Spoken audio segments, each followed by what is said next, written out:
Occupational English Test. Listening Test. This test has 3 parts. In each part, you'll hear a number of different extracts. At the start of each extract, you'll hear this sound. You'll have time to read the questions before you hear each extract, and you'll hear each extract once only. Complete your answers as you listen. At the end of the test, you'll have 2 minutes to check your answers. Part A. In this part of the test, you'll hear 2 different extracts. In each extract, a health professional is talking to a patient. For questions 1 to 24, complete the notes with information you hear. Now, look at the notes for extract 1.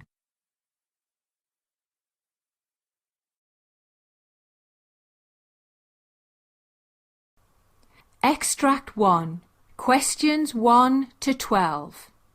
You hear a physiotherapist talking to a patient, Eric Robertson. For questions 1 to 12, complete the notes with a word or short phrase. You now have 30 seconds to look at the notes.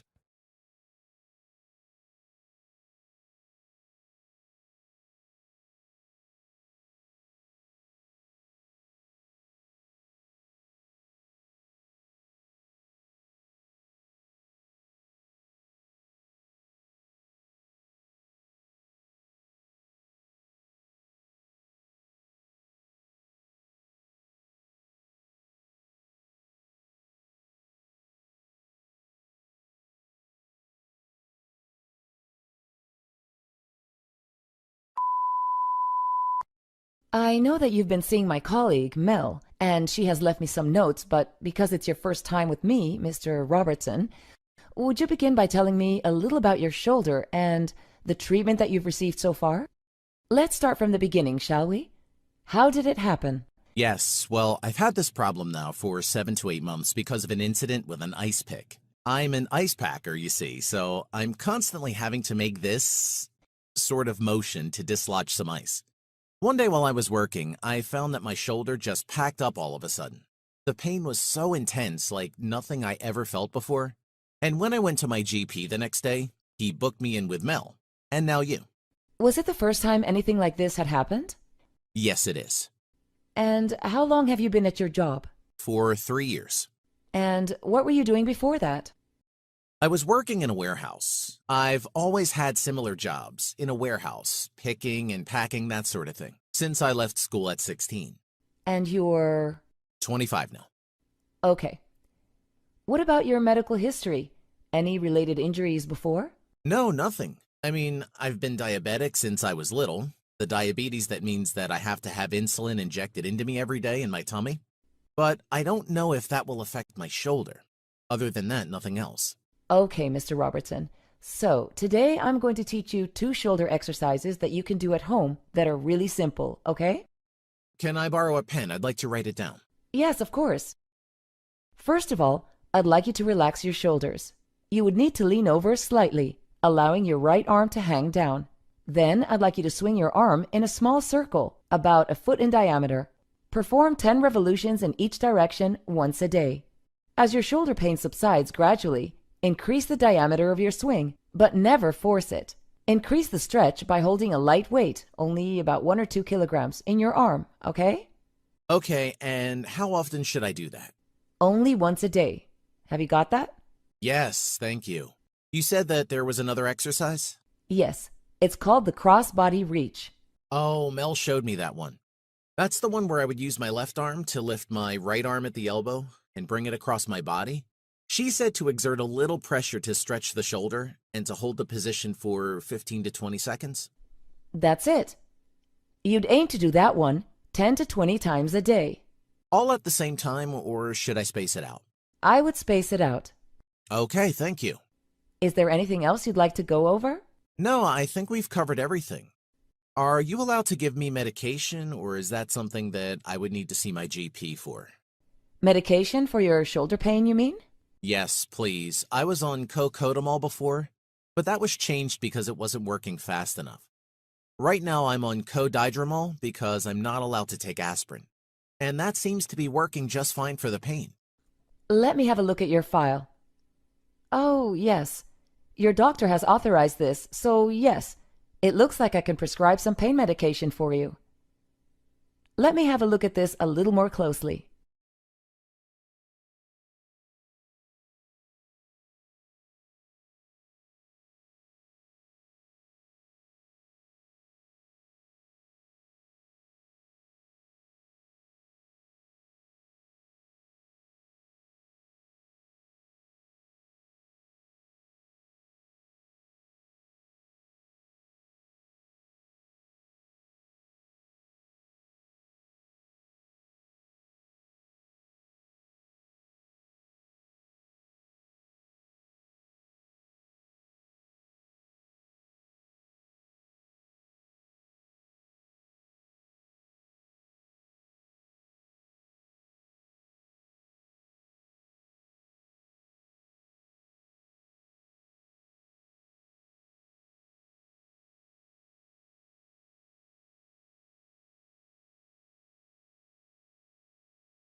Extract 2, questions 13 to 24.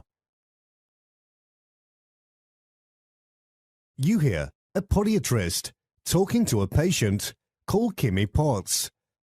For questions 13 to 24, complete the notes with a word or short phrase. You now have 30 seconds to look at the notes.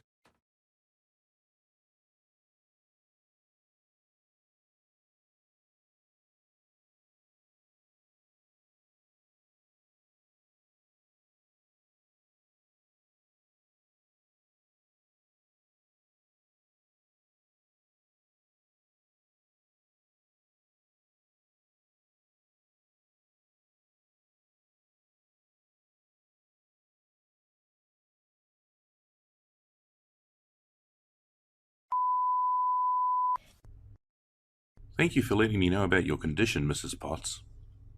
I've not had to remember so many details about my family in a while. Is there a reason why you wanted to know? So sorry.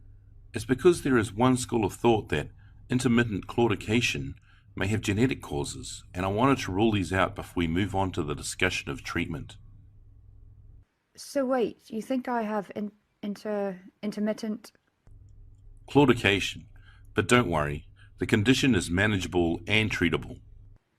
And you think it's been passed down? Well, like I said to you, my mum's legs are absolutely fine, and I've never heard of my dad suffering from any cramps during the night. Is there anything else that could have caused this? There are a few causes, one of them being peripheral artery disease. Admittedly, it's a little premature in your case. All that means is there could be hardening of the arteries from accumulation of cholesterol plaques that form on the inner lining of the arteries. It may also be caused by a blockage in the artery, meaning that your calves cannot get enough blood. The cramps usually follow on and can be known as rest pain. It's usually the next stage. How long did you say that you've been feeling like this? A good long while now, maybe 3 months or so, maybe even longer. I didn't really think anything of it at first. I understand, but I'd like to have my diagnosis confirmed with some tests, and I'd like to do that as soon as possible. That's fine. I'm more than happy to do that. What kind of tests will I need? You'll likely need a scan to work out where the thickening or blockage is. You'll also need an ABPI. Oh, wait. I think I've had one of those on the 13th of August. That's the one where they take images of the bones to see if there's anything that's broken, isn't it? Not quite. That was likely a routine X-ray. An ABPI is an ankle brachial pressure index to test the blood pressure differences from your upper limbs and lower limbs. Okay, what do I need to do for that? Can we have it done today? We can, but to start off with today, I'd like to test the circulation of your feet.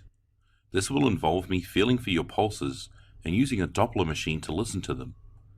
This will let me know if they are monophasic, biphasic, or triphasic, or in other words, have 1, 2, or 3 audible sounds. Right. I'll then pass this on to the vascular team, and they can take it from there with all the other tests that need doing. Is that okay? Yes, I guess. I'm just a bit overwhelmed is all. One minute I'm absolutely fine, going about my day as normal. The next minute I'm keeled over with pain that comes and goes as it pleases. Now you're telling me that I'll have to be strapped to machines and have pulses taken and Dopplers shaken. It's all a bit overwhelming, you know. I can understand that. Don't get me wrong, I'm happy to go and see whoever I need to and have whatever tests that are necessary. It's just that I wasn't expecting this. I mean, I'm quite young, only 24, and I'm in excellent health. I've been eating a strict veggie diet for as long as I can remember, and I detox regularly. I wake up at 6 a.m. each morning so that I can do some exercise before work, and that includes Zumba and Pilates. Other than a short spell of diabetes in '06, I've never had any medical conditions or even any reason to go and see my GP until now. I understand. It's tough to take in, but understand that we're here for you. All of us. And I'm happy to book a review with you in 2 weeks to go over the test results with you. Don't worry, Mrs. Potts. Really.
Part B.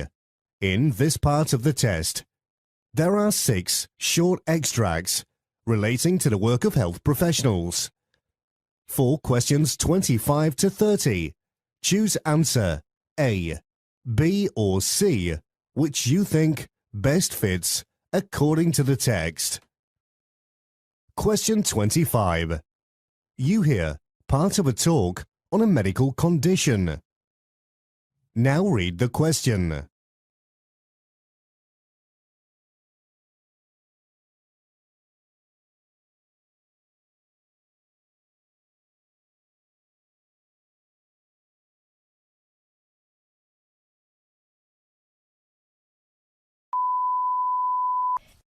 Autonomic dysfunction can be caused by a myriad of the following factors, and more than one can concur even in the same patient. Degenerative neurologic diseases such as Parkinson's disease, multiple system atrophy, and pure autonomic failure presenting or suffering from orthostatic hypertension and fixed heart rate responses, etc. An immune-mediated attack, either idiopathic or paraneoplastic, can be a source of focal or generalized autonomic dysfunction, as in Guillain-Barré syndrome or in autoimmune autonomic ganglionopathy. Metabolic and toxic damage, as in diabetes mellitus, amyloidosis, and Fabry disease. Genetic disorders, like in dopamine beta hydroxylase deficiency and familial dysautonomia. Abnormal reflex responses in carotid sinus hypersensitivity, vasovagal syncope, and other neuromediated syncopes, and probably in postural tachycardia syndrome, POTS. Abnormal sweating responses, as in generalized or focal hyperhidrosis, related to an excessive activation. Traumatic or tumoral spinal cord injuries at different levels and presenting with the so-called autonomic dysreflexia.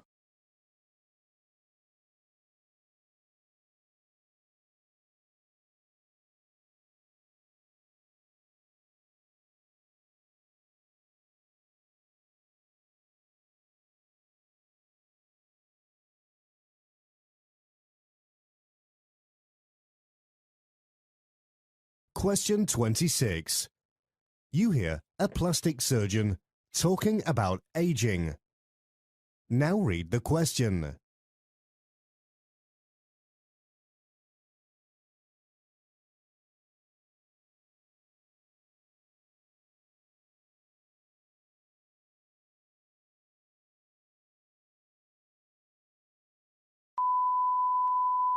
Aging is characteristic to all living organisms, and humans often regard it with some level of fear and trepidation. The thought of losing smooth, clear, and bright skin in exchange for folds and wrinkles seems enough to put a damper on many a spirit.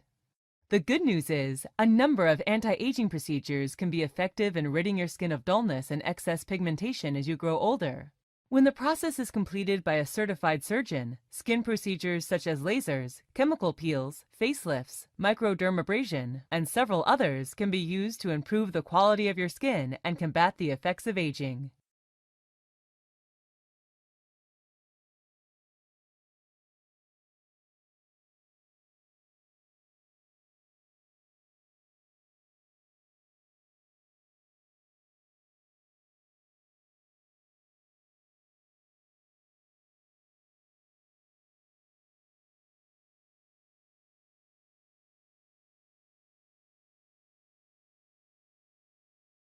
Question 27. You hear a nurse talking to a patient about eczema. Now read the question.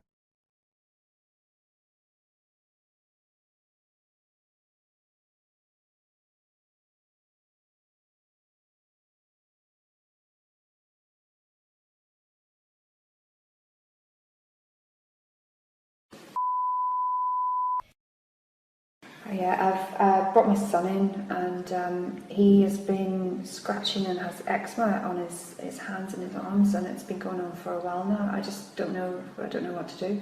Oh, so I mean, have you been before previously? Have you got any information on the eczema or? Not really, no. I thought it would go away. I thought it would be something that's just a childhood thing, or just a temporary thing, and it would grow out of it. But well, I mean, some people certainly it can seem like they grow out of it because it might be something they've suffered with as a child, and then could be a multitude of reasons why they don't have it as an adult. They could just grow out of it. It could be that you're using specific products, washing powder. It could be something that is aggravating the eczema. Okay. Then as people grow up, they tend to change their routine, and it doesn't affect it anymore. Certain soaps could be irritating that. What about people have told me food allergies can be a thing? I mean, I probably think that might make sense because he's just started eating solid foods and things like that. So I mean, certainly people can have allergies towards a certain food. With regards to causing or aggravating eczema, yes. Something that you could look into further. But I personally don't think there's going to be anything that's going to be massively contributing to that. Okay.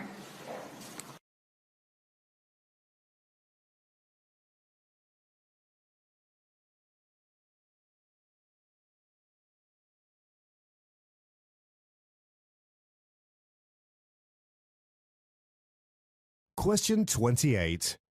You hear discussion of a news article. Now read the question.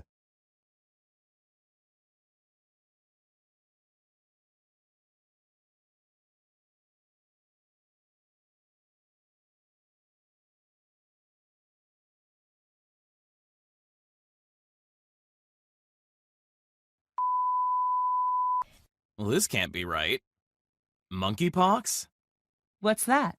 This article says that it's rare disease caused by the monkeypox virus.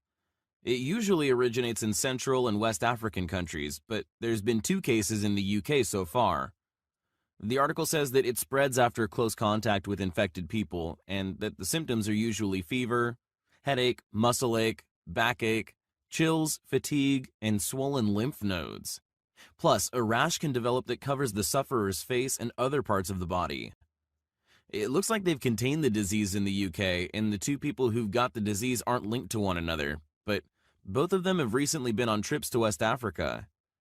Thankfully, transmission from infected people to the general population is extremely unlikely, and the 2 patients are getting the best care from some of the best tropical disease specialists in the world.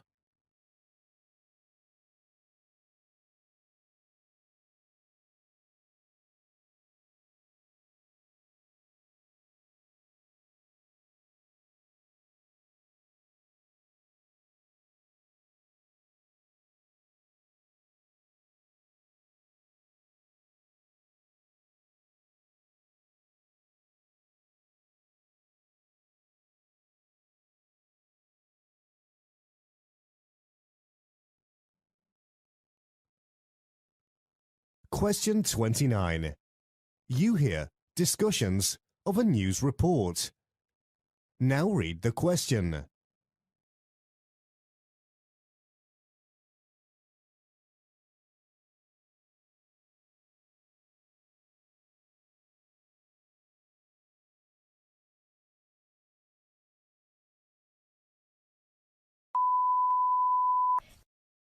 This news article has to be a joke. A local school that asks parents to respect the rights of others who do not want to vaccinate their children is now struggling to manage a severe chickenpox outbreak. An estimated 80 pupils have been diagnosed with the infectious disease within the last fortnight after the condition was contracted by an unvaccinated 9-year-old student. Those with the condition make up a quarter of the entire school, whose records showed that only 73.2% of pupils had been vaccinated against chickenpox, compared with a national figure of 92.1%. I can't believe this could happen, considering the fact that the government in Victoria have introduced the no jab, no play policy. That was supposed to mean that all children enrolling in preschools and nurseries had to have up-to-date vaccinations or pre-approved exemption. They really should have made it mandatory for primary and secondary schools too.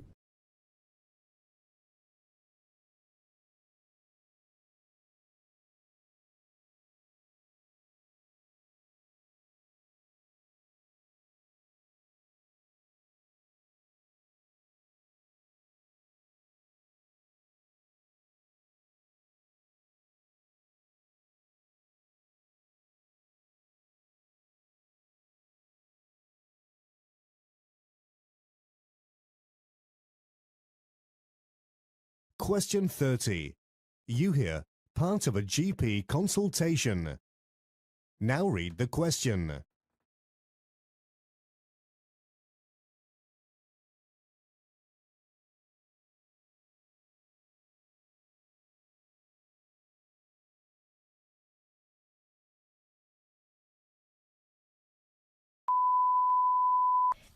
Hello, my name is Stephen Williamson, one of the doctors here, and you must be Mike.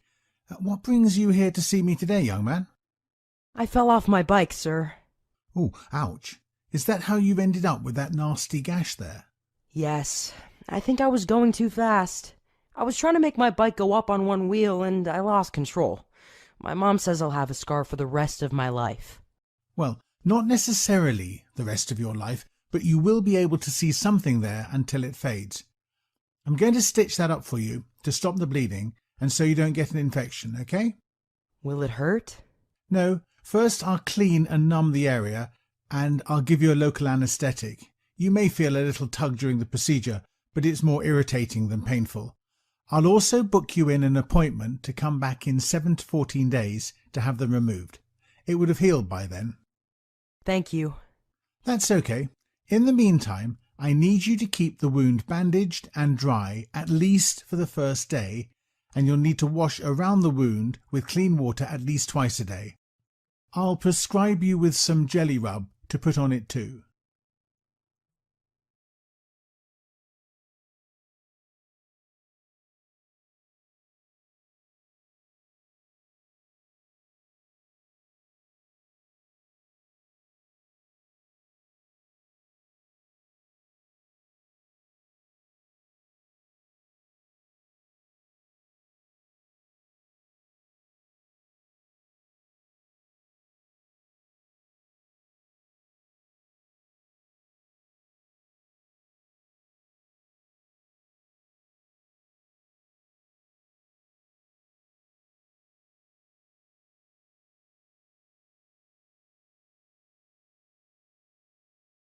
Part C. In this part of the test, you'll hear 2 different extracts. In each extract, you'll hear a healthcare practitioner talking about aspects of their work. For questions 31 to 42, choose answer A, B or C, which you think best fits according to the text. Extract 1, question 31 to 36. You hear a doctor, Courtney Stanton, delivering a presentation on atherosclerosis. You now have 90 seconds to read questions 31 to 36.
Hello everyone, my name is Dr. Courtney Stanton and today we're going to discuss atherosclerosis. This is a disease in which plaque builds up inside your arteries, the blood vessels that carry oxygen-rich blood to your heart and other parts of your body. Plaque is made up of fat, cholesterol, calcium and other substances found in the blood. Over time, plaque hardens and narrows your arteries. This limits the flow of oxygen-rich blood to your organs and other parts of your body. Atherosclerosis can lead to serious problems including heart attack, stroke, or even death. The exact cause of the condition isn't known, however studies show that it is a slow, complex disease that may start in childhood. It develops faster as you age. Atherosclerosis may start when certain lifestyle factors damage the inner layers of the arteries. These factors include smoking, high amounts of certain fats and cholesterol in the blood, high blood pressure, high amounts of sugar in the blood due to insulin resistance or diabetes. Plaque may begin to build up where the arteries are damaged. Over time, plaque hardens and narrows the arteries. Eventually, an area of plaque can rupture or break open. When this happens, blood cell fragments, called platelets, stick to the sites of the injury. They may clump together to form blood clots. Clots narrow the arteries even more, limiting the flow of oxygen-rich blood to your body. Depending on which arteries are affected, blood clots can worsen angina, chest pain, or worse, cause a heart attack or stroke. Researchers continue to look for the causes of atherosclerosis, and they hope to find the answers to such questions as why and how the arteries become damaged, how plaque develops and changes over time, why plaque ruptures and leads to blood clots. They are particularly aware that there are certain risk factors. In fact, many factors place you at risk of atherosclerosis. Some of these risks can be prevented, whilst others cannot. The first risk factor is family history. If atherosclerosis runs in a person's family, then they may be at risk of hardening of the arteries. This condition, as well as other heart-related problems, may be inherited. Lack of exercise. Regular exercise is good for the heart. It keeps the muscles strong and encourages oxygen and blood flow throughout the body. Living a sedentary lifestyle increases your risk of a host of medical conditions, including heart disease. A third risk factor is high blood pressure, which can damage blood vessels by making them weak in some areas. Cholesterol and other substances in the blood may reduce the flexibility of arteries over time. A fourth risk factor is smoking. Smoking tobacco products can damage blood vessels and other areas of the heart. The final risk factor that I'll highlight today is diabetes. People with diabetes tend to have a much higher incidence of coronary artery disease. Most symptoms of atherosclerosis aren't noticeable until a blockage occurs. Common symptoms include chest pain or angina, pain in the leg, arm, and anywhere else that has a blocked artery, shortness of breath, fatigue, confusion, which occurs if the blockage affects the circulation to the brain, and muscle weakness in the legs from lack of circulation. Once a blockage occurs, it's generally there to stay. With medication and lifestyle changes, though, plaque may slow or stop growing. They may even shrink slightly with aggressive treatment. Treatment options include lifestyle changes. Reducing risk factors that lead to atherosclerosis will stop or slow the process. That means a healthy diet, exercise, and no smoking. These changes won't remove blockages, but they are proven to lower the risk of heart attacks and stroke. Medication. Taking drugs for high cholesterol and high blood pressure will slow and may even halt atherosclerosis. They could also lower the risk of heart attack and stroke. Doctors can use invasive techniques to open up blockages from atherosclerosis or go around them. Stenting. Using a thin tube inserted into an artery in the arm or the leg, doctors can get to diseased arteries. Blockages are visible on a live X-ray screen. Angioplasty and stenting can often open up a blocked artery. Stenting helps to reduce the symptoms, although it does not prevent future heart attacks. Bypass surgery. Surgeons harvest a healthy blood vessel, often from the leg or the chest. They use the healthy vessel to go around the blocked segment. These procedures can have complications. They're usually safe for people with significant symptoms or limitations caused by atherosclerosis.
Extract 2. Questions 37 to 42. You hear an interview with Dr. Craig Harrisberg talking about avoidant personality disorder. You now have 90 seconds to read questions 37 to 42.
My name is Dr. Craig Harrisberg, and I'm a mental health professional specializing in psychiatric well-being. My topic today is personality disorders. People with avoidant personality disorder, or APD, have a lifelong pattern of extreme shyness. They also feel inadequate and are hypersensitive to rejection. APD can cause psychiatric symptoms that create serious problems with relationships and work. If you have APD, you might have difficulty interacting in social and work settings. This is because you may fear any of the following: rejection, disapproval, embarrassment, criticism, getting to know new people, intimate relationships, and ridicule. You may also have trouble believing that people like you. When you're sensitive to rejection and criticism, you may misinterpret neutral comments or actions as negative ones. Researchers today don't know what causes avoidant personality disorder, though there are many theories, however, about possible causes. Most professionals subscribe to a biopsychosocial model of causation. That is, the causes are likely due to biological and genetic factors, social factors, such as how a person interacts in their early development with their family and friends and other children, and psychological factors, the individual's personality and temperament, shaped by their environment and learned coping skills to deal with stress. This suggests that no single factor is responsible. Rather, it is the complex and likely intertwined nature of all three factors that are important. If a person has this personality disorder, research suggests that there is a slightly increased risk for this disorder to be passed down to their children. There is no way to know who will develop APD. People who have the disorder are typically very shy as children. However, not every child who is shy goes on to develop the disorder. Likewise, not every adult who is shy has the disorder. If you have APD, your shyness most likely grew as you got older. It may have gotten to the point that you began avoiding other people and certain situations. Your doctor may refer you to a mental health professional who will ask you questions to determine if you have APD. To be diagnosed with APD, your symptoms must begin no later than early adulthood. You must also show at least 4 of the following characteristics. You avoid work activities that involve contact with others. This is due to fear of criticism, disapproval, or rejection. You're unwilling to get involved with other people unless you're sure they will like you. You hold back in relationships because you're afraid you'll be ridiculed or humiliated. The fear of being criticized or rejected in social situations dominates your thoughts. You hold back or completely avoid social situations because you feel inadequate. You think you're inferior to others, unappealing, and inept. You're unlikely to take part in new activities or to take personal risks because you're afraid of embarrassment. Psychotherapy is the most effective treatment for APD. Your therapist may use psychodynamic psychotherapy or cognitive behavioral therapy. The goal of therapy is to help you identify your unconscious beliefs about yourself and how others see you. It also aims to help you function better socially and at work. Psychodynamic psychotherapy. Psychodynamic therapy is a form of talk therapy. It helps you become aware of your unconscious thoughts. It can help you understand how past experiences influence your current behavior. This allows you to examine and resolve past emotional pains and conflicts. Then you can move forward with a healthier outlook about yourself and how others see you. Psychodynamic psychotherapy produces lasting results with benefits that continue after treatment. Cognitive behavioral therapy. Cognitive behavioral therapy, or CBT, is another form of talk therapy. In CBT, a therapist helps you recognize and replace unhealthy beliefs and thought processes. Your therapist will encourage you to examine and test your thoughts and beliefs to see if they have a factual basis. They'll also help you develop alternative, healthier thoughts Medication. The FDA hasn't approved any medications to treat personality disorders. However, your doctor may prescribe antidepressant medications if you have co-occurring depression or anxiety. People who don't receive treatment for APD may isolate themselves. As a result, they may develop an additional psychiatric disorder, such as depression, agoraphobia, substance abuse problems. Treatment doesn't change your personality. You'll most likely always be shy and have some difficulty with social and work interactions. But treatment can improve your symptoms and help you develop the ability to relate to others.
That is the end of Part C.